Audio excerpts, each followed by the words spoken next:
After receiving a diagnosis of tongue cancer, Ken Van Orney says there are 3 things that have helped him through his cancer journey. Prayer, positive attitude, and I work at St. Lawrence Catholic School.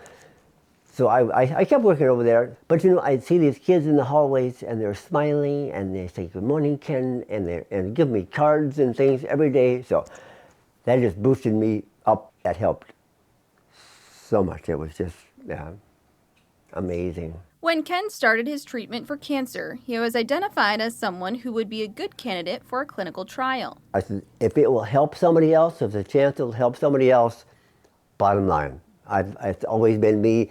If I can help somebody with something, that's what I want to do. For oral cavity cancer, surgery is almost always the initial option. And so it was never a doubt whether he was going to have surgery. It was just the question of how much and to what extent. And so what the clinical trial asked the question of, is it better to remove all the lymph nodes in the neck?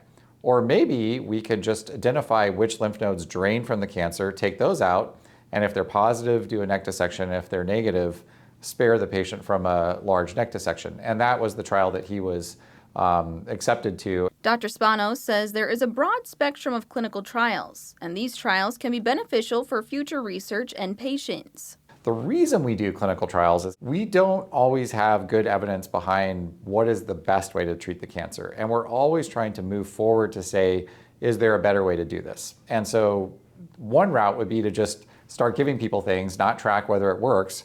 Well, we're not going to learn anything from that. Whereas a better way to do it is a rigorous comparison of old way, new way, and to say which one wins. Plus, Avera has been working to bring more clinical trials to the region, giving patients more access to treatment close to home. Quite often when people reach diseases such as cancer that are more advanced, they are sometimes having to travel quite a ways. So Chicago, Houston, even the East Coast to gain access to some treatments.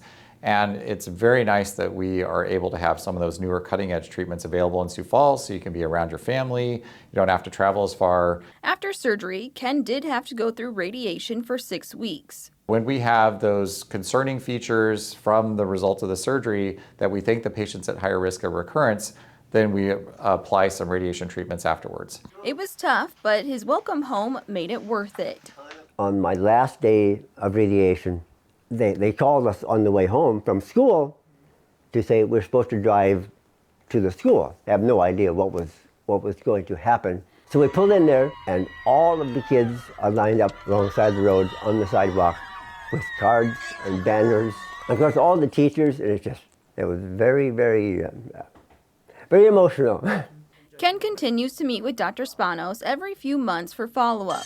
By participating in a clinical trial, he's potentially offering hope for future patients. When you enroll in a clinical trial, it's not only for your own benefit. Sometimes you don't benefit. And so clinical trials also are altruistic to help other people out.